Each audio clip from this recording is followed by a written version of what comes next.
What's up, everybody? Welcome to a live episode of SHAUN STACKHOUSE Reacts. This is the first official episode of the Khaos list, even though it is technically episode 3. Glad you guys are all here. And if you are joining me for the first time, do me a favor.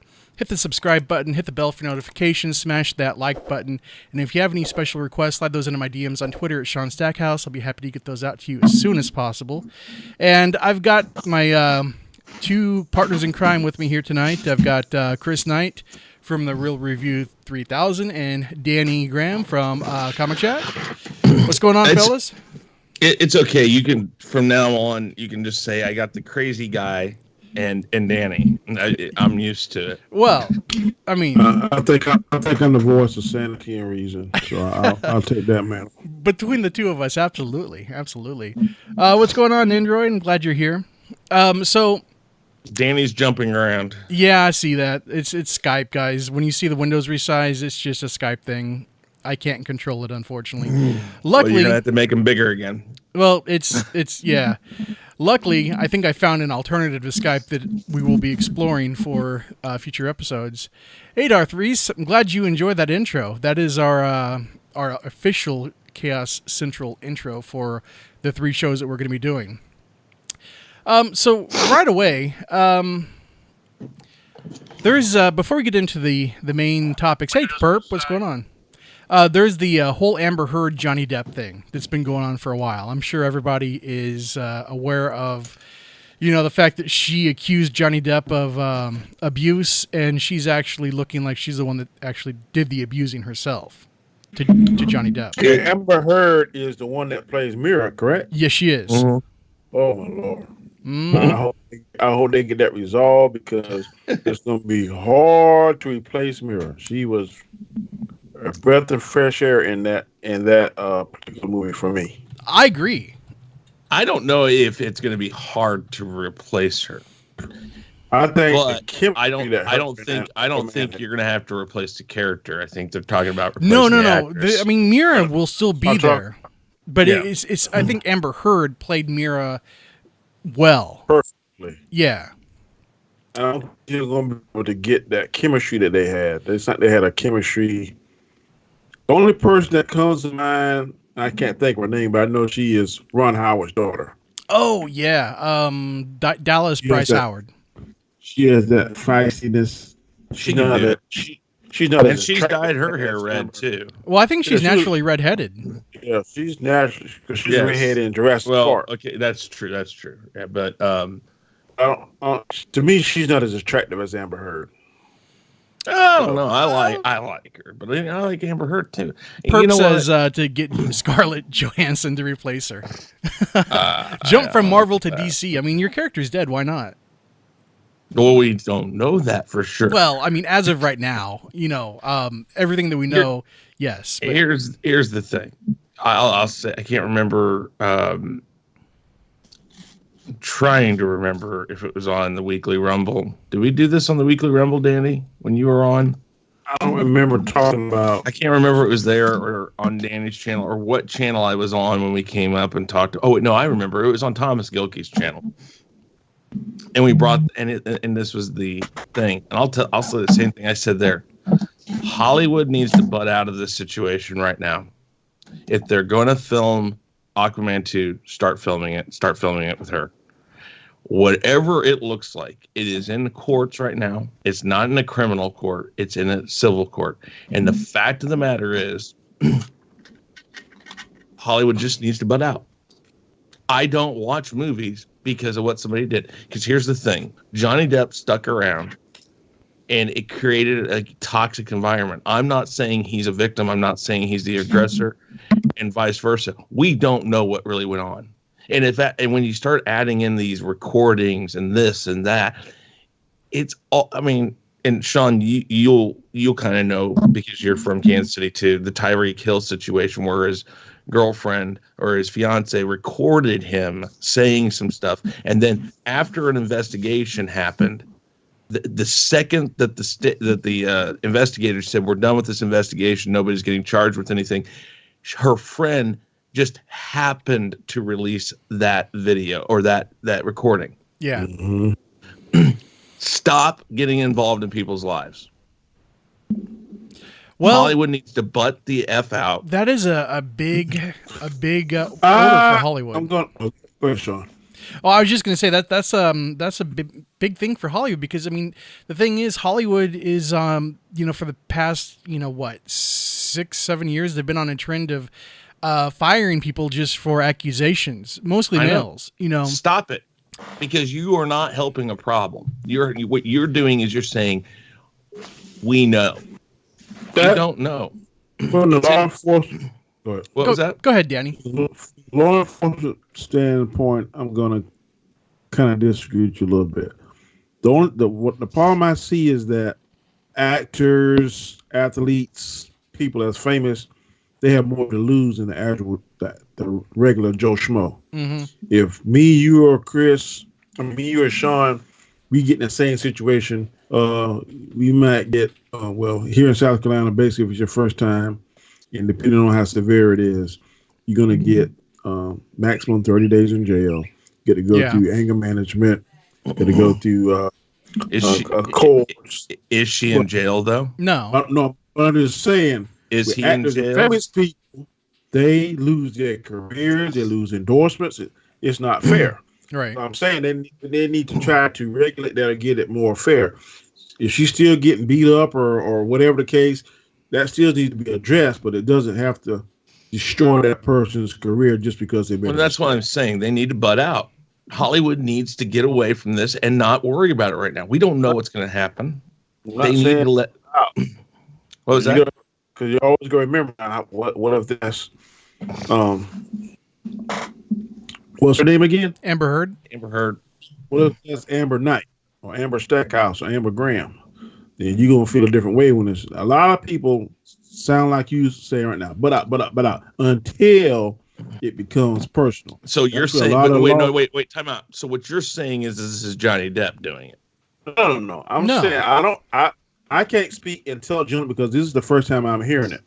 But what I'm saying is, in most abusive cases, if there's evidence one way or the other, I'm not saying ignore it or butt out. I'm just saying that in this world we live in now, if the more famous you are, the more severe the consequences, and that's not fair. Right. No, exactly. That's what I'm saying is that Hollywood needs to alleviate this I won't say necessarily cancel culture, but kind of this cancel culture, this letting accusations run the world, because all that tells people is if I say, okay, let's say we all have 1 million subscribers. Let's just go off and make us a bigger YouTube personality than we are. Mm-hmm. We have 1 million subscribers. Tomorrow, Sean, my ex-wife, accuses me of abusing her.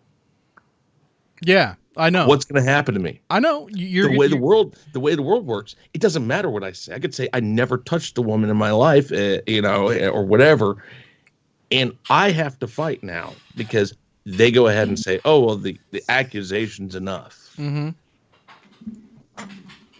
Hollywood can alleviate this right now and say, well, we're going to step back right now. This is being handled by civil courts. This is not criminal. It never has been criminal. It has been going on for at least 3 years that I know of. Because when Jim Carrey and his ex-girlfriend, which I think she died, when that happened, the same rumblings were going on that he was abusive, but she might have been abusive. There was all this stuff going on, and Amber Heard and Johnny Depp stuff was going on. And I remember everybody was point blank pointing at Johnny Depp saying he's the abuser, he's this, he's that. And he wants to say that it's the reason why he's not going to be in if they make it, the new Pirates of the Caribbean movie, which is supposed to be either a reboot or a prequel or whatever. But I'm sorry, Johnny. I don't think that's the only reason. You were with Disney so long, you tied your anchor to Disney, and your movie started losing steam. And that's why they didn't have you back, because they had run the course with Johnny Depp. Well, I think that franchise in general has run its course. That's what I mean. Yeah. I don't think I understand he believes that it could be because of this, and it might be. But that's not fair either. I look at it at box office. His box office numbers were going down, even with Zorro or whatever it was, that movie. They kept on going downhill because he's basically playing the same character over and over and over and over. And there's nothing wrong with that. Nicolas Cage does it too. But Hollywood can stop this right now and say, listen, we're not telling you not to bring up accusations, but until we see exactly what happens. But that's what's happening nowadays. I agree with what you're saying.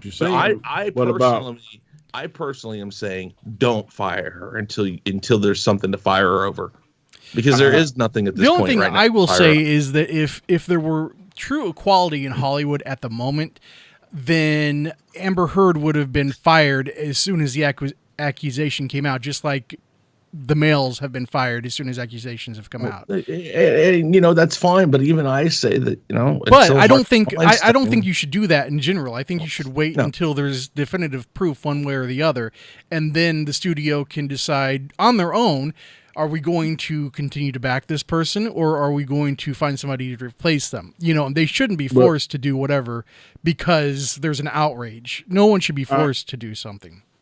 I agree that we should be innocent until proven guilty, but now we live in a society now that everybody and their mama, even my grandkids, got cell phones. So you can easily hit the record button, or you can easily hit whatever. And a lot of times things that we couldn't get firsthand years ago, right now is live and living color. And the first thing we want to do is upload to Facebook or TMZ or some bull crap like that. Well, the first thing I tell people, okay, so I don't know how many people know this, Danny, but you are in law enforcement. We won't say what, where, or what. We're just going to leave that out. But you're in law enforcement. The thing that drives me nuts, my father was in law enforcement. The thing that drives me nuts is that video has done one of a number of things to law enforcement. One, it has taken discretion out of your ability to say a situation doesn't call that we necessarily have to arrest somebody. Your discretion now is completely taken out of your hands. If you stop somebody, that camera comes on and it's done. Everything's right there. There's now you are fully liable for anything that happens from that point on. Jason, I have to bring this up. Jason Miller says there is a tape, and there is a tape, and that's kind of what I'm referencing. There is a tape of Amber Heard and Johnny Depp having a conversation where she essentially admits to doing this stuff, but you don't know how much of it is there, what's been edited, if anything has been edited. You don't know. It's really you don't know if they hit record right when she started. It really has to be decided by a judge and a jury with lawyers. Whether or not this has been tampered with. If this is the full thing. It's not something that really the court of social media should be judging. No. And again, like I said, it's civil. That's what people aren't bringing up here. It's civil. It is not criminal. Neither party ever went to jail over any of this. No, they didn't. And what I was going to say is and Danny, you see it all the time. When does somebody who's in trouble or let's say somebody is forcibly arrested, and you see. And then let's say this guy's fighting, biting, whatever, woman, man, doesn't matter, whatever. They're forcibly fighting back. And then the next thing you know is they're getting thrown down on the ground because they're trying to take control of the situation.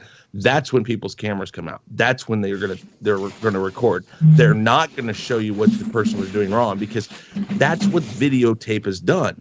So we have to discretionarily say we weren't there. We don't know when that play button was hit. We don't know what happened before that play button or that record button was hit.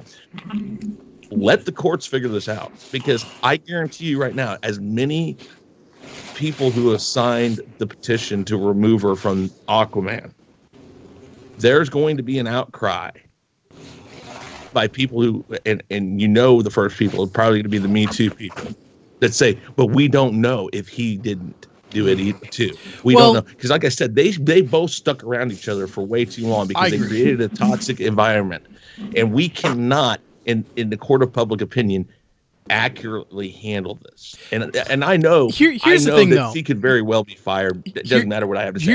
Here's a clarification on it, though. You know, in the audio, he accuses her of punching her He accuses her of punching him. Yep. And she admits that she hit him, but not with a closed fist. You know, it was more of a hit or a slap. And he says punch.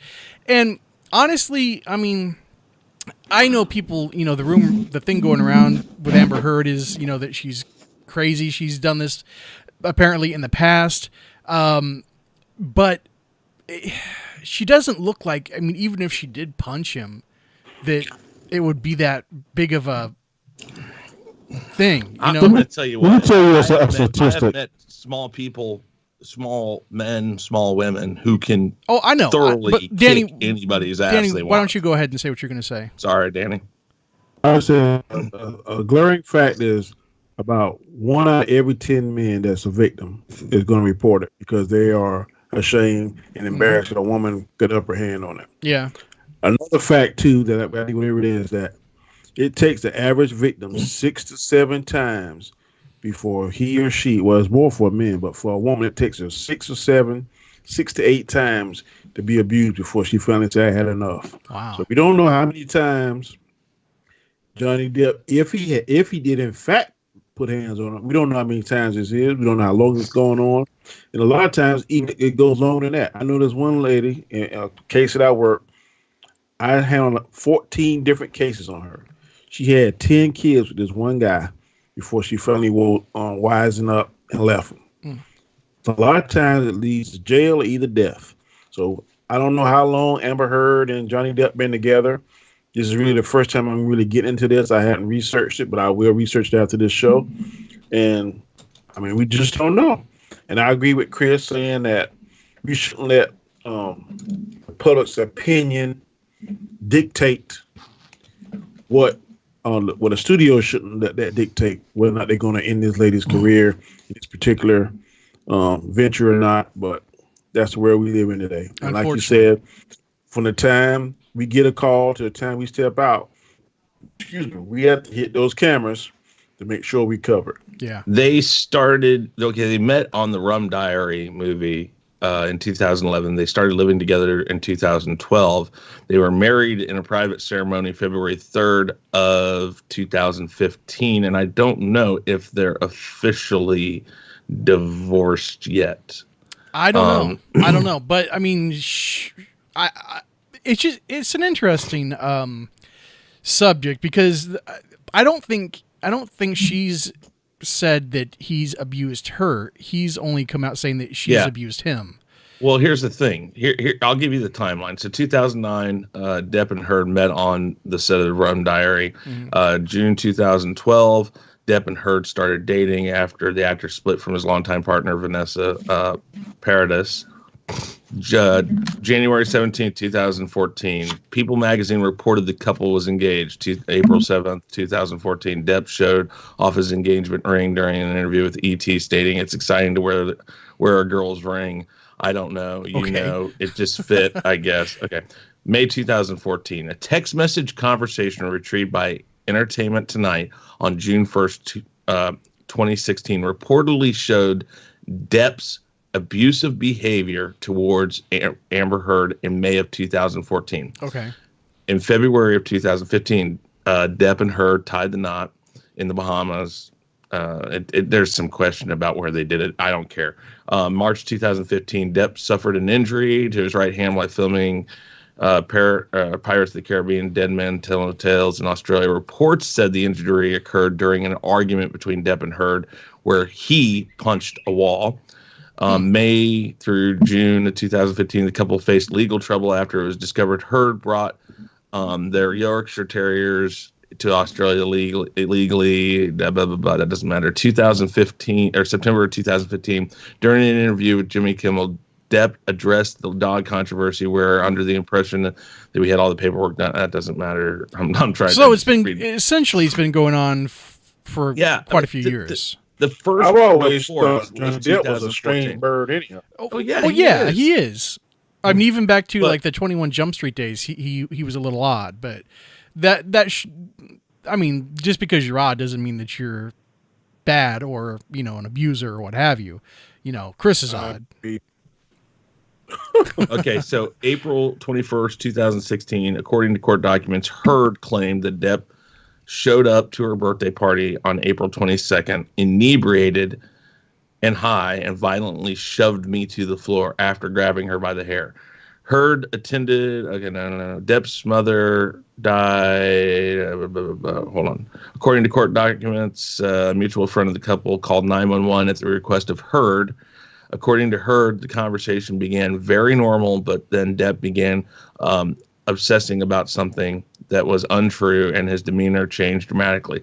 Johnny then grabbed the cell phone, wound up his arm like a baseball pitcher, and threw the cell phone at me, striking my cheek and eye with great force. Heard claimed. So that's pretty much. This is more time than I wanted to spend on this. Yeah, so I know. We don't need to go through the whole timeline, but no, because I do want to get to the actual topics of the show. But yeah, I mean, it was just something that I was noticing today online, and I thought it might be interesting to discuss, and especially because it's been going on for a while apparently, but people are really just starting to talk about it. But let's get into the main topics. We've got 5. So the first topic here is Sonic, the box office for Sonic the Hedgehog. So Sonic is running rings around the box office.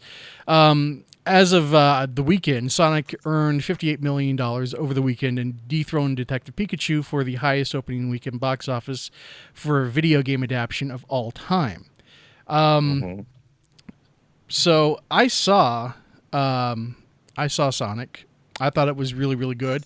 Danny, I want to go see it. I know you saw it, right? I did. Yeah.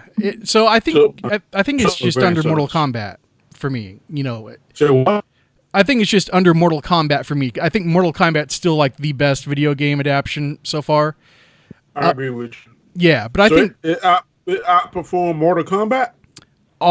Probably. I don't know what the box office is in Mortal Kombat, but Mortal Kombat hasn't even been in the conversation as far as box office video games go.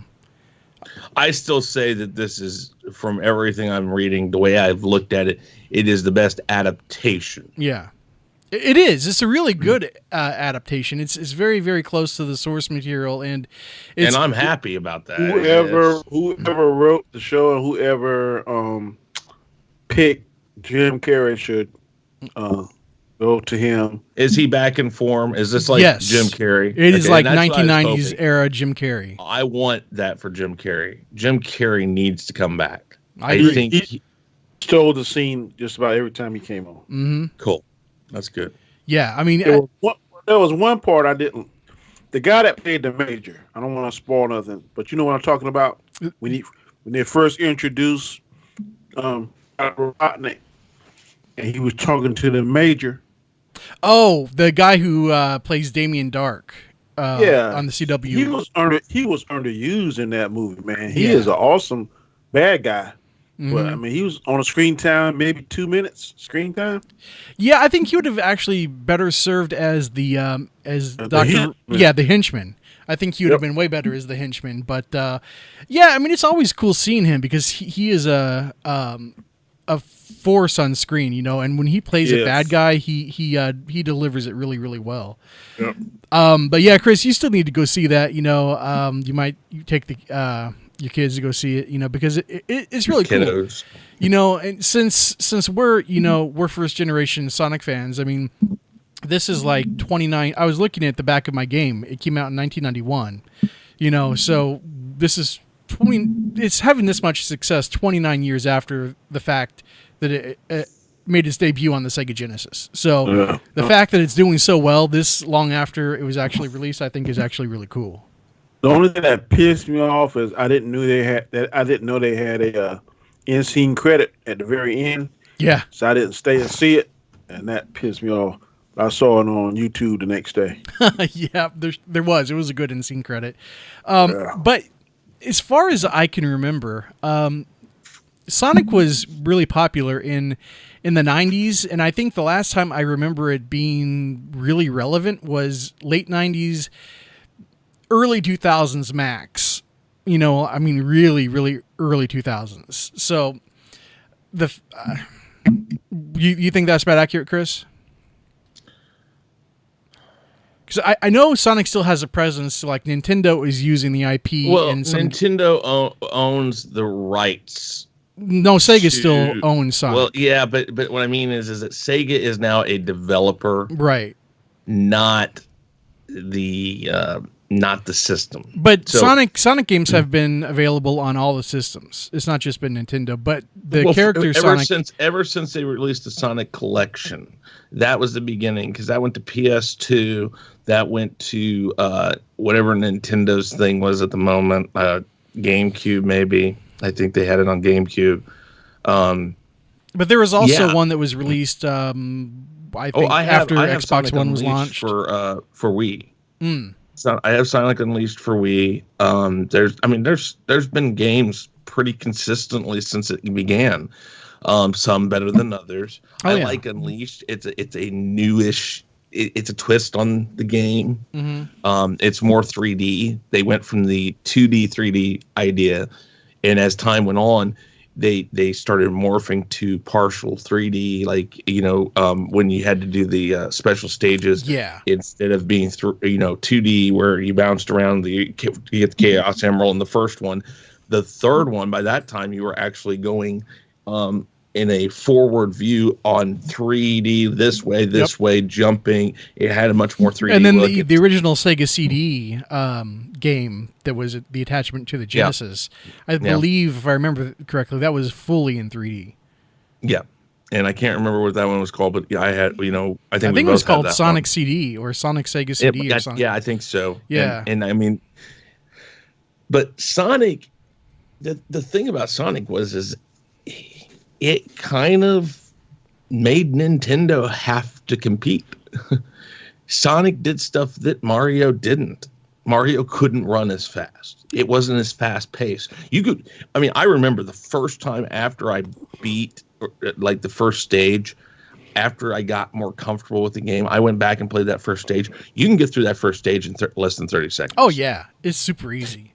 It's like that type of gameplay was nuts. Oh, I know. Well, it goes back to the old commercials that used to say Sega does what Nintendo don't. Yeah. So and that was true. The console wars were an interesting time to be alive and be a video game fan. Yeah. But I'm happy. I wanted Super Mario Brothers to work when they did that. Yeah, that was just a train wreck. Well, that's what I'm saying. So there was, first off, a lot of people will say this right now about this movie. When they pushed the brakes and halted everything and said, wait, people don't like the way this looks. And they went back and from scratch rebuilt Sonic. Yeah. Which is what this movie is about. It had to be more true. Now, it's not an exact representation of the 90s original look, but it is so close that I thought it was spot on.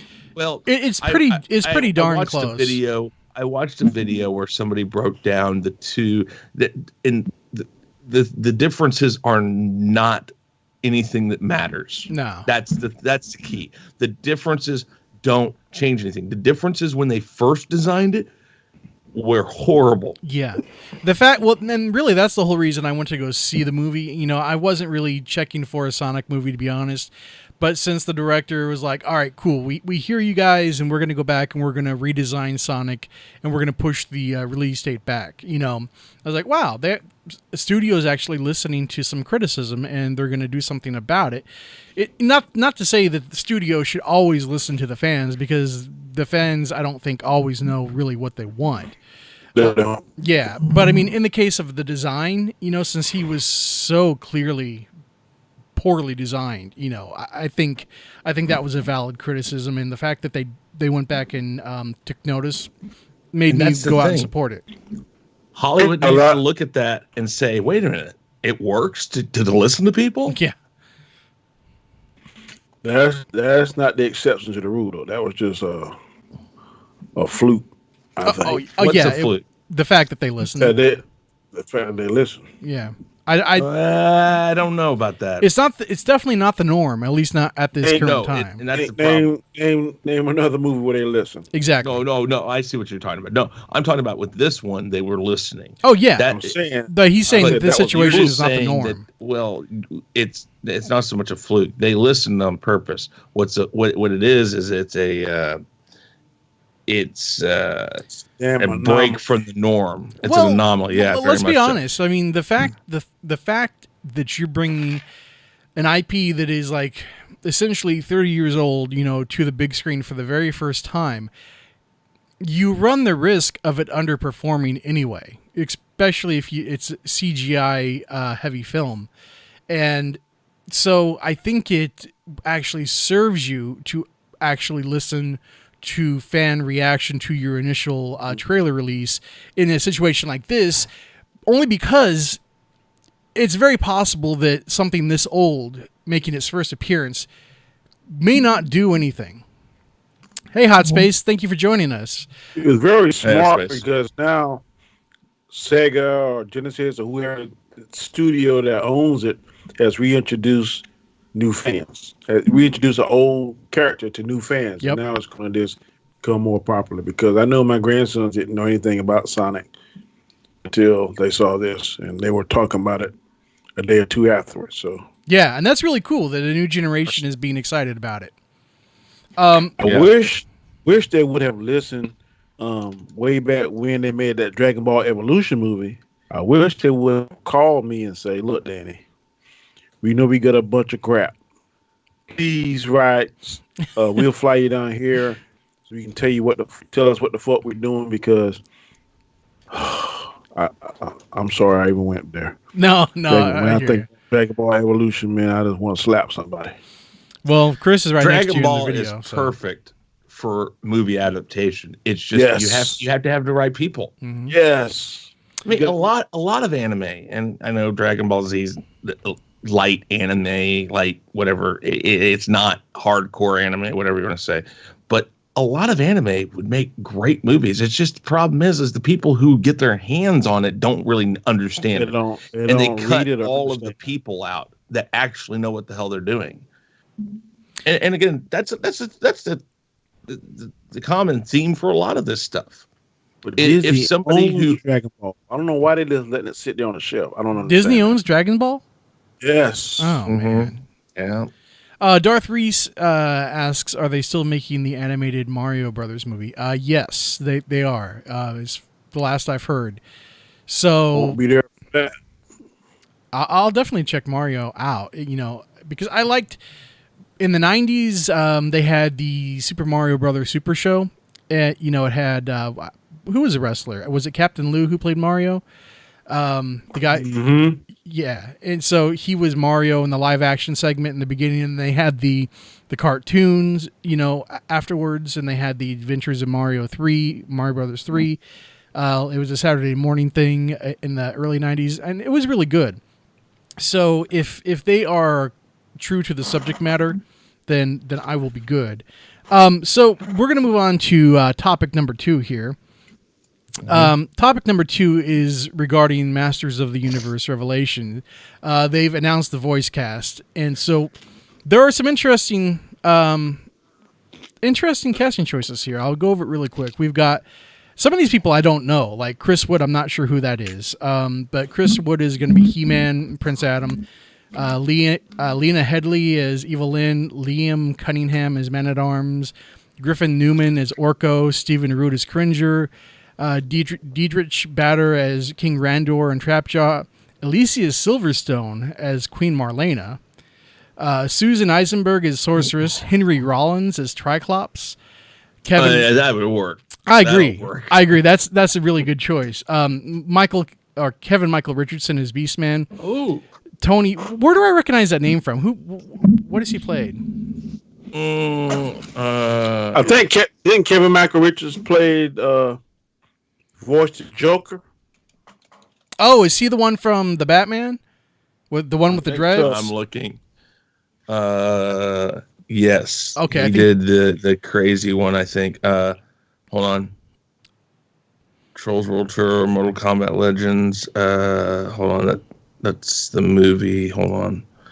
Wikipedia, animation. He'd been on the Mask, the Animated Adventures. So he's been Pinky and the Brain. Okay. Voltron. Okay. The new Batman Adventures as mutant leader cop. I don't know. Okay, so we've got also Tony Todd is Scareglow, which I don't remember Scareglow being in the original series. There are some characters here that weren't in the original series that I can remember. Jason Mewes, of course, he's with Kevin Smith being in charge exactly. of He's Mewes has a. He's going to be Stinkor. Kevin Smith's daughter, Harley Quinn Smith, is Eileena, which I don't know who that is. I think that must be a new character. Tiffany Smith, who's no relation, as Andra.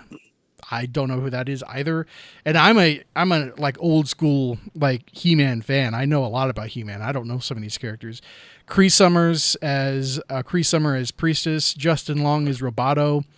Cree Summer played on what's the spinoff of the Cosby Show? Different World. Yeah. Phil LaMarr as Hero. And Hero in He-Man lore was originally going to be the son of Adam and Teela. So I don't know if they're going to go that way with this or not. Sarah Michelle Gellar, Buffy the Vampire Slayer herself, is Teela. Original Skeletor actor Alan Oppenheimer as Mossman. And Mark Hamill, Luke Skywalker as Skeletor. I think he can pull it off. That's I don't know why. Awesome. Yeah. Skeletor and the Joker are similar in their kind of they are. If they have the OG Skeletor, I would still want to see him pull it off. At his age, though, he's having problems doing that voice. Yeah, but look at the guy that plays Optimus. Man, he is. There's only one Optimus, buddy. Oh, yeah, I agree. And, I mean, in the 2002 He-Man reboot on Cartoon Network, the voice actor who did Skeletor was actually pretty close to Alan Oppenheimer's original performance. So I think I like the He-Man in that one. Talking about the one with the Snake Man? Yeah, the Snake Man. It was the mythos was a lot deeper in that series than the original Filmation series. It was a crappy man when he's like a space traveler. I didn't like that one at all. Oh, the New Adventures of He-Man. Yeah. Yeah, the ponytail and the that was trash. Sword. That was trash. Yeah, that was like early 90s, man. That was horrible. There's been a lot of trash though when it comes to that. I mean, with He-Man, I love He-Man. I mean, Sean, you and I have talked about it. We've done a lot of streams about He-Man. It's a series that deserves. It deserves a proper fantasy movie. Exactly, and I think a lot of us fans are waiting for the movie, and yet this iteration of the cartoon is our first step to see if they can actually reboot it properly. Well, now, the thing is, it's not a reboot. Kevin Smith is promising that it's going to continue and it's going to pick up where the original Filmation cartoon left off. But that's the thing. He's automatically tying it to Filmation. And I think you and I have talked about this. We talked about this with John Celestri. Filmation was one of a kind. I agree. If they're going to do that, then they need to give us Filmation. I don't care if it looks like it was done in the 80s. That's what they need to do. Character designs, at least. I'd rather have a different design. Same look, but more. That's what I mean. Because they are going to do this as an anime. But if they at least had the concept designs of the characters, to look similar to the original. At this point, if they're going to continue from where Filmation left off at, shouldn't Teela be the sorceress by now? Exactly. And I don't know what they're going. I know that Teela is going to be like a primary focus of this series. So I don't know if she is going to eventually become the sorceress or not. But I was thinking the same thing. And hopefully by this time, Adora should have been defeat Hordak and come back to Eternia. Well, yeah, because this doesn't tie into that trash Netflix She-Ra show. So there, The new She-Ra is more kid friendly. yeah, It's not adult friendly. it doesn't. It does not follow the mythos at all. But so this actually gives you the possibility of having another She-Ra that, the She-Ra from the Filmation universe that it could also appear.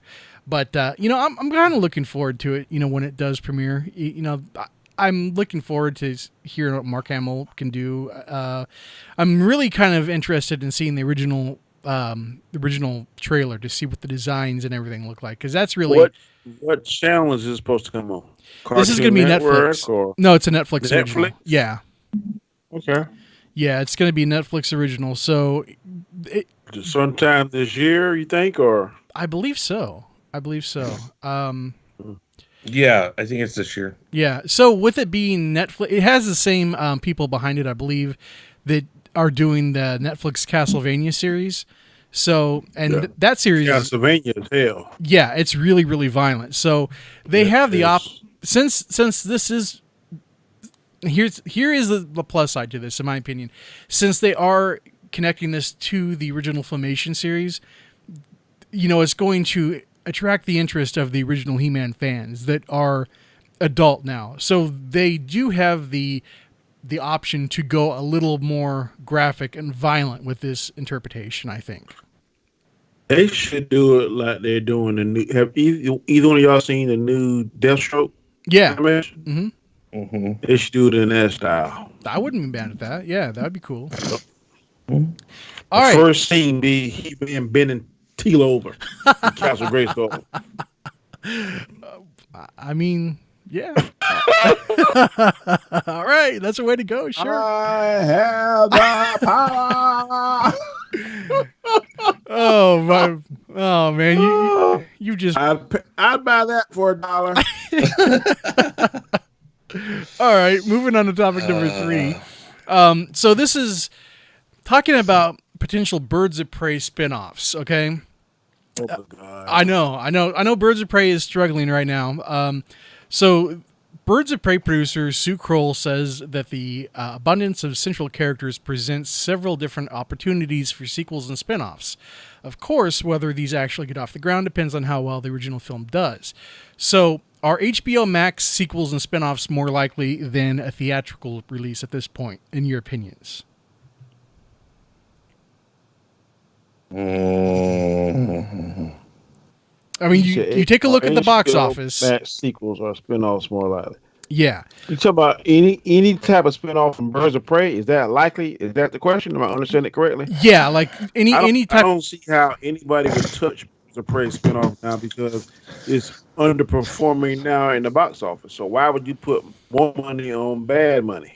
Well, first off, no, I don't think that they're going to do that. Second off, I think the question comes here is who's at fault for Birds of Prey? Is it Margot Robbie? Since we've been told she supposedly had a lot of creative control over this. Exactly. And that's my point, is that she made this. If she made this movie the way it is, and I haven't seen it yet. Sean, have you seen it? Yes, and I didn't. What'd you think of it? I liked the it. movie. Is not that bad. It's just nobody knew about it. The advertising. How the hell did nobody know about it? Warner Brothers didn't advertise it. The advertising was not nearly. This is where I keep going back to the whole DC series of movies. You get one that's. Here's the thing. These movies are either hit or miss. That means they have no clue exactly what they're doing still. And that's what I keep on saying. And Sean, that's why whenever I bring up these arguments that are ludicrous, let me even be honest about it. When I say, what if Wonder Woman doesn't make $1 billion? It's because we just never know. Well, to your point here, they didn't advertise Wonder Woman during the Super Bowl. I know.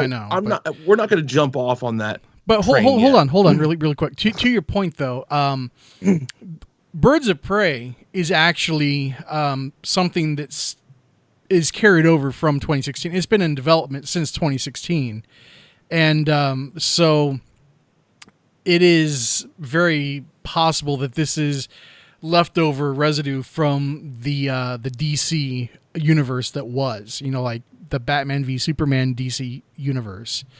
So I don't know, but I think I was on a stream. Go ahead. Oh, I was going to say, ultimately, I think that even though Margot Robbie had a lot of creative control over this, ultimately that decision lays at the feet of Warner Brothers. They were the ones to say yes or no to her. I agree. And I was on another stream and somebody made a very good point. Harley Quinn is basically a side character of a side character. Yeah. She's not a household name. And she tried to take that movie and do what Batman. Everybody knows the minute you hear Batman, ears are going to perk up. Yep. The minute you hear Wonder Woman, ears are going to perk up because they're household names. The same way when people saw Aquaman. When Aquaman was first coming out, that's all I could see. Aquaman. Jason Momoa.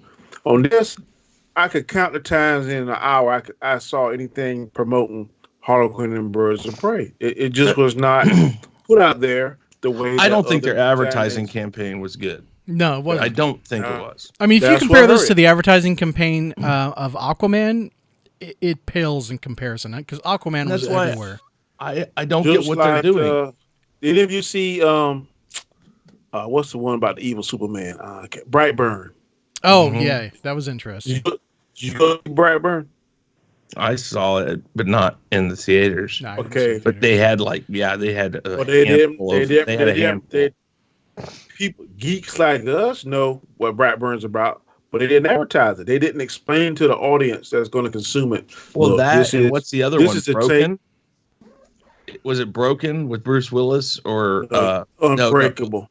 Unbreakable. That's it. Yeah, that's like they've got three. Yeah, it's Unbreakable, Glass, and what's the other one? The one in the middle was called Switch. Something. I can't remember, but that was.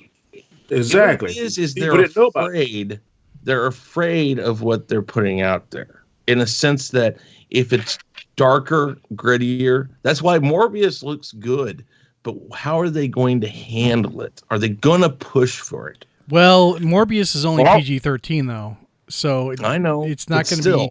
Sony is going to push it. I guarantee. Sony and Marvel don't know what they're doing. DC is the one that's kind of DC's still figuring it out. Yeah, I mean, Darth Reese says it was split. How long do you have to do it? How long do you have to figure it out? I don't know. A lot of that too is now people. It's being said that the closer movies that are released in January or close to January are kind of like movies that the studio hope would do well. Mm-hmm. They're like, okay, well, let's throw this out here and see what it'll do. They're banking on Wonder Woman. That's what DC's banking on. Wonder Woman is going to pull them out of this hole. And maybe if they get this Aquaman 2 made this year, I don't think they will, but if I'm not mistaken, it's supposed to get made this year. So that's what they're banking on. That's why I have so much concerns next year about Mortal Kombat, because I got my fingers crossed that Mortal Kombat's going to do well. But two things are playing against it now. It's coming out in January, which is a death for most movies. And it's a no-name director. Yeah. Never done anything but a video. So I'm like, oh, fuck. And that was actually a problem with Birds of Prey, too. The director was really kind of a no-name, unknown, like, to big screen projects, not really have any experience in that. And I think that sometimes you get lucky. You get lucky if it does work. But most times, I mean, if you have like I don't think it's a good idea to give it to necessarily a green novelist. Yeah. But moving on from that, guys, we've got topic number 4, and this is moving over to Marvel. Okay, so Taika Waititi discusses Valkyrie's sexuality in Thor, and we got a new subscriber. Thank you so much. In Thor: Love and Thunder. It says, while speaking with Variety, Waititi was asked if he wants Valkyrie to be explicitly queer in the follow-up. There was a quote. He says, "I think so. The IP is not mine, but with the actors, I feel whatever makes them comfortable, whether they feel like there's a natural choice or a natural way for that character to go, then I'm pretty supportive. If Tessa wanted to do that, I'm in. So my question to you and to the audience listening, when did we get to the point in cinema that the sexuality of a character is something that should be defining the movie, or the direction of the movie? Right. Why is it all of a sudden such a big deal? If it's something that the character is inherently, if they are created that way, then that's cool. But why is it making headlines, really? They're checking boxes and stuff. I mean, that's the thing. And when I go to a movie, I don't necessarily have to see a black person in there to enjoy the movie. Right. I don't go there saying, God, if I don't see a black male in there, I don't see somebody black, I'm not going to support this movie. Same should be said for sexuality or male, female, white, blue, green, whatever the case may be. Every movie doesn't have to represent a particular population in my movie. And now it looks like that's what they're trying to do. Oh, we got the lesbian covered, we got the gay covered, we got the black covered, the female. I mean, if it's organic, I'm all for it. But if it's something that's checking boxes off, then sometimes it kind of takes away from the story, in my opinion. I agree. Yeah, I think organic is the way to go. I can't. The more it's like this movie, at times I'm like, okay, all right, fine, good. I'm interested in seeing it, and then this comes out. And then they'll come out with something else and be like, well, we didn't mean it like that, or well, it's about this, and I'll be like, okay, I can buy into that, and then something else will come out like this. It's like, who gives a F about what her sexual orientation is, and why are we talking about it before the movie? If she's a lesbian, gay, whatever you want to call her, if that's what she is, let it play out naturally in the movie. Mm-hmm. I can accept whatever the hell she is. I don't need to know about it before the movie, and I don't need it shoved in my face. I want it to be natural. Whatever happens on screen, just make it feel natural. And I just don't understand why we have to, like Danny says, check boxes. Sauerkraut Sauerkraut brings up a good point. He says, I don't care if someone in a movie is gay, just don't make it their personality. Yeah. I agree. And they say sexuality shouldn't define you, and that is also very true. It is a part of who you are, but it is not because I think some of it is ulterior motive. Mm-hmm. Because studios know that if they do a rated R movie, it ain't going to China, so they're gonna do whatever they within their power. If they want that China money to make sure it's PG-13 or whatever the rating can be for it to be set up over there. They know that if they have this one particular character, because I watch a lot of Black Lightning, and it's being said about Thunder that plays on there. She's a lesbian character, and I've seen quotes said, first black lesbian superhero. I mean, who cares? All I care is the fact that she's a superhero, she's badass.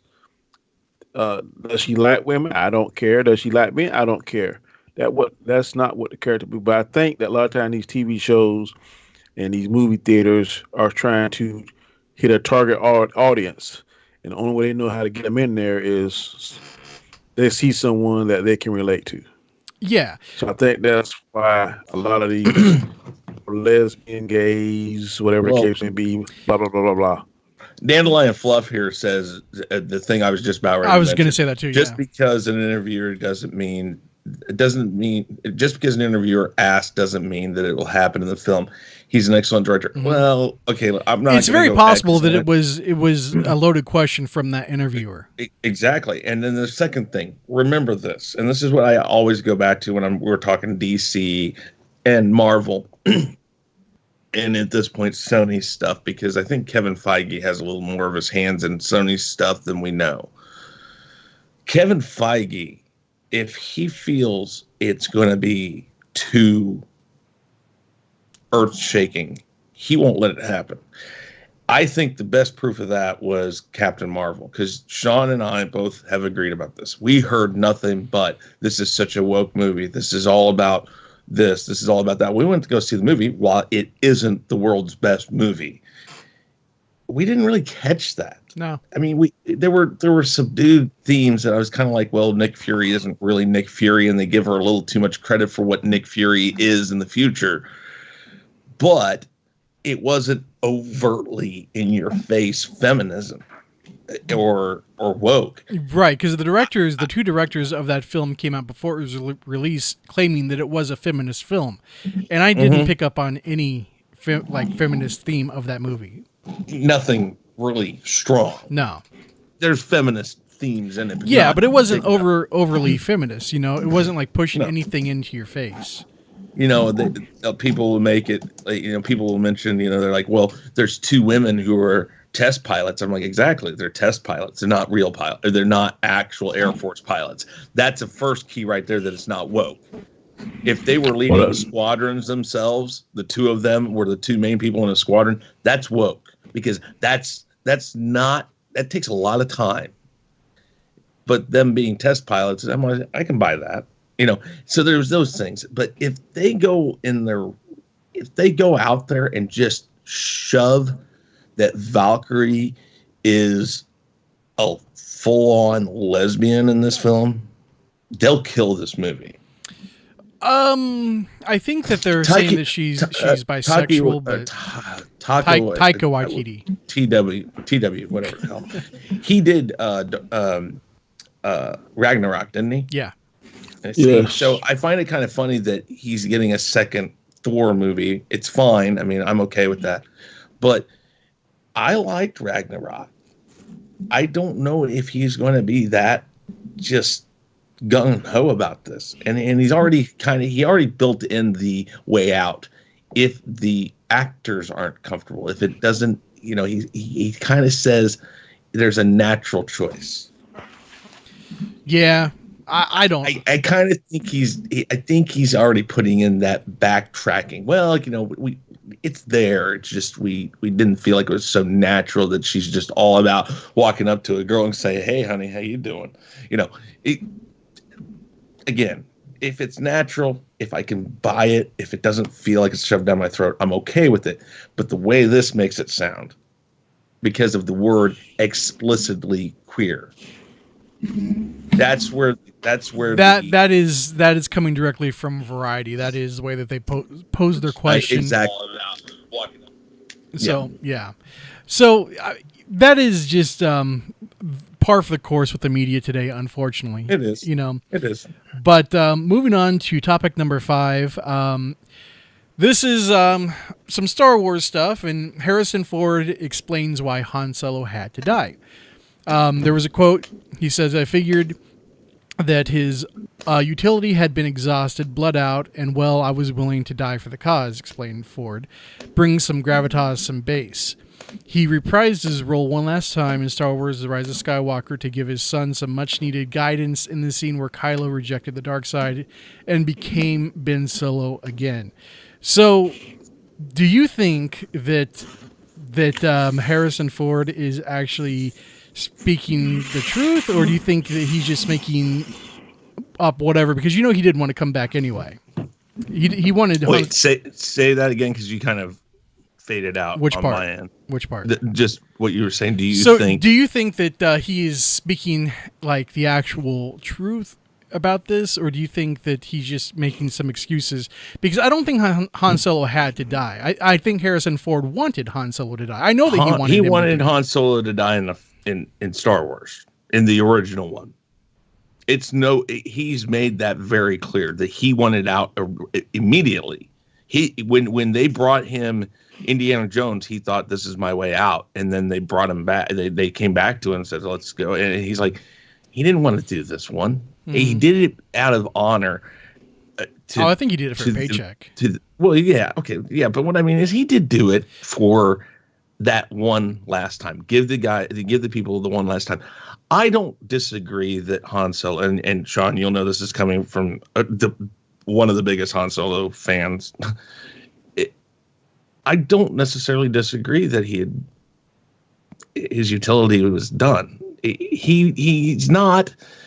Well, that's true. I mean, there wasn't He already really had a his whole arc. lot of other He had things his for Han arc in Solo the to first do. movie. Yeah, he did. He redeemed himself in the first movie, and it just each subsequent movie in The Empire Strikes Back and then Return of the Jedi, he becomes a completely different character it's a transfer. But the main character arc of Han Solo happens in Star Wars, and what is he going to do in this? I mean, really, and he absolutely, by agreeing to come back in The Rise of Skywalker, gave Han Solo in this trilogy probably more meaning than any other OG character. Well, that's not far from the truth, yeah. Because he plays that part where he comes up and it's like he's not a Force ghost. We don't know if Ben's just hallucinating. We don't really know. But it's his father that he sees. And that's a big part of Star Wars. It's that father-son thing. And it's almost the same thing of what Luke did for Anakin. It's just reversed. He comes back and it's that 5 seconds. You know what you need to do. You know what you. And honestly, that was probably one of my favorite parts of that film. Not because Han Solo came back. It was just it had meaning. That 5 seconds to 30 seconds, however long he was on screen, it had meaning to the character of Han Solo. In the Force Awakens, he's a person there. I kind of thought it was fun to watch him be the smuggler. Yeah, I was glad to see that we got Harrison Ford playing the smuggler. But really, does that help his character? Because he'd done his character arc, but then you reverted back again. The many problems that this Star Wars trilogy had was that they took a character who had already pretty much had their character arc played out, and they reverted them all the way back to the start. Well, yeah. And then now they had to do it again. It's like, why are we doing this? Why can't he be with Leia? What was wrong with that? Just because his son left. Okay, can I see that it happened? Sure, I can. But did it have to happen? So I don't disagree that his utility had been played out. I just think when Carrie Fisher and Mark Hamill and Anthony Daniels and Peter Mayhew, who was barely in The Force Awakens, he was there. Was he long in there? enough? I thought he had died already. No, I think he died right after. But him and I think even Kenny Baker, they spent like a day on set playing in a scene just so they were there. But the three main ones, Ford, Fisher, and Hamill, when Fisher and Hamill signed on, I think he kind of thought, I got to kind of do this. Yeah. If I don't do this, think of it much like Bill Murray. Once they had gotten this Ghostbusters Afterlife started, if Bill Murray still said, nah, I'm not going to do it, well, what are people going to say about Bill Murray? That's true. It's been your fault from the get-go. That's why I say this movie, I have a lot of hope for it, because Bill Murray's in it. Mm-hmm.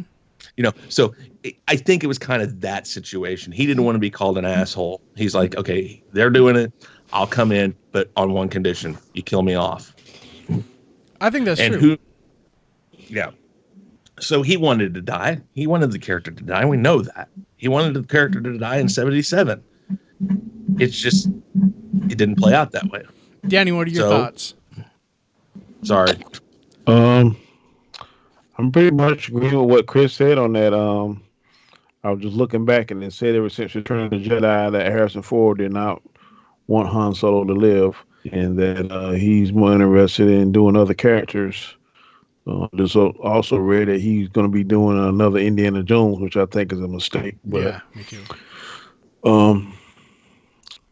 Yeah, I pretty much agree with what Chris was saying, that sometimes it's just the actor or certain people involved in a project can see the end game faster than the fans can. And the fans want people and characters to live forever, but sometimes this is necessary. And I can speak firsthand because I did not want Tony Stark to die in Endgame, but the more I thought about it, it was necessary to end that story, and it was the correct story arc. So, I agree. uh, so I'm cool with it. Don't necessarily like it, because we always want the good guys or our favorite heroes to always find that way out. But sometimes they gotta die. Unfortunately, yeah. But So, I think that ultimately Robert Downey Jr. is going to come back in some aspect. oh, I definitely don't think They've it'll be AI. they've written it in. They've written it in. They introduced time travel in any movie that ever introduces time travel. Star Trek, the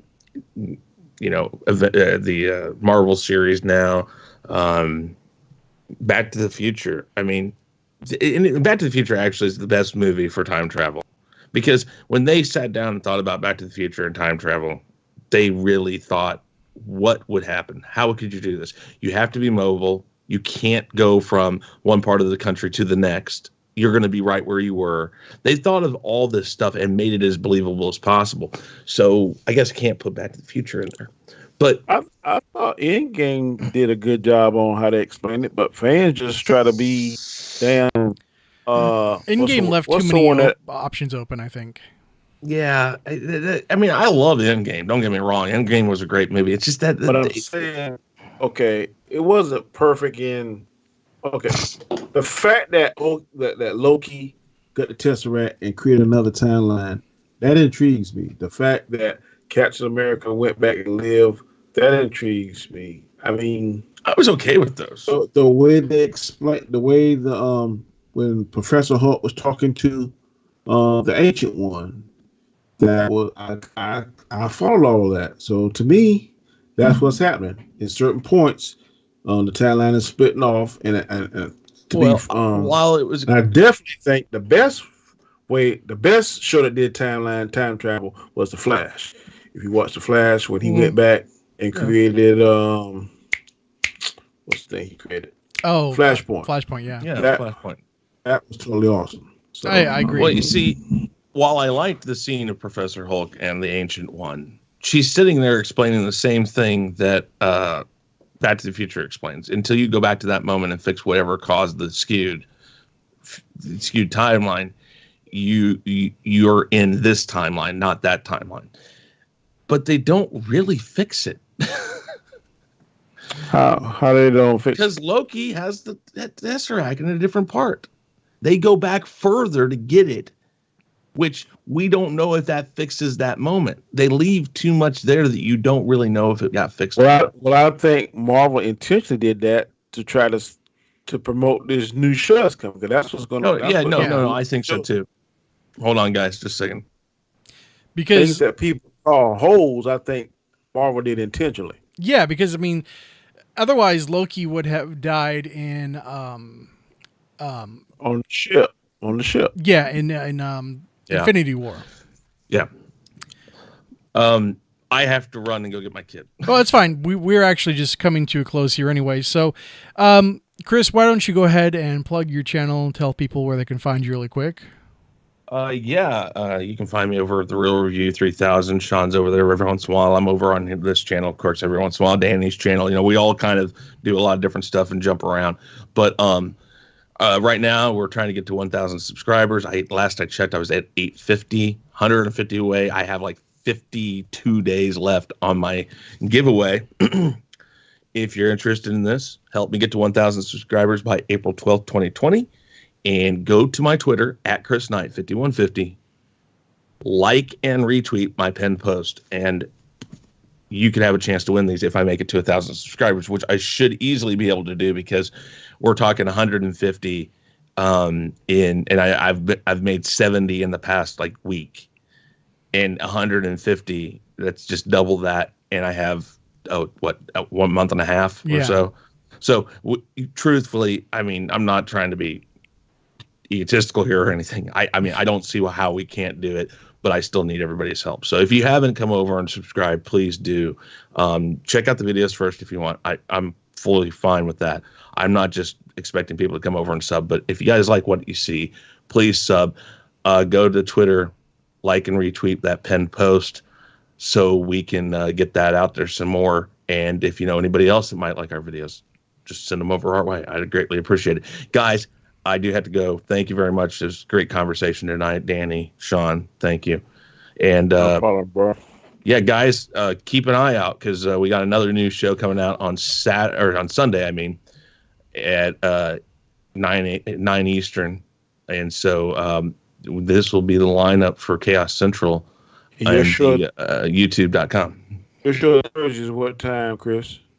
It'll be 9 p.m. Eastern on Sunday. I'm saying show. Your show on Thursday. Oh, Thursday. The weekly Rumble is at 7 p.m. Central Standard Time. Yes, Central Standard Time. That's 8. That's 8 my time. Okay. Yeah. Yep. So, okay. But all of the Chaos Central shows are 8 o'clock Central, 9 o'clock Eastern. And so, Danny, go ahead and plug your channel. Tell the people where they can find you later, Chris. My name is Danny Graham. My channel is Comet Chat. You can find me on YouTube. Also, you can find me on Twitter at Comet Chats. Like I said, I'm part of the team now, the Chaos Central team. I start the lineup usually on during the week, Monday nights at 9 p.m. Eastern Standard Time. I do what we call the chaotic conversation. This week coming up is going to be, I already sent out what it's going to be, and it not slips my mind. I think it's going to be the top 5 supervillains. That's right. Yeah. That you secretly cheer for or you hate. What are your top 5 supervillains? But it can only be on TV or movie or cartoon. No comic book villains are allowed. So they have to have been on a TV show that we've seen, a movie that we saw, or animation. Top 5 supervillains that you secretly cheer for or that you hate. That's going to be the conversation for this morning. So please join me at 9 o'clock. It's as usual, gang, Chris, Sean, Maz, Mama Bear, hopefully Ords, and Terrence. Usually round out the 5. Sounds good. And guys, the links to everyone are down below in the description. And I want to also encourage you guys to subscribe to everyone if you're not already subscribed. And if you're here for the first time, do me a favor, hit the subscribe button, hit the bell for notifications, smash that like button. If you have any requests, slide those in my DMs on Twitter, and I will get those out to you as soon as possible. I want to thank everybody for being here tonight, Chris and Danny, everybody in the chat. And until next time, guys, have a great day. Hey guys, thanks for checking us out. Be sure to subscribe to both channels, and make sure to check out our friends in the Fandom Minutes. You can find us on YouTube, Twitter, Facebook, Instagram, and BitChute. And you can also send us an email at SHAUN@STACKHOUSEREACTS.com and Chris Knight at TheRealReview3000.com. And be sure to swing by our Teespring store to pick up some awesome merchandise.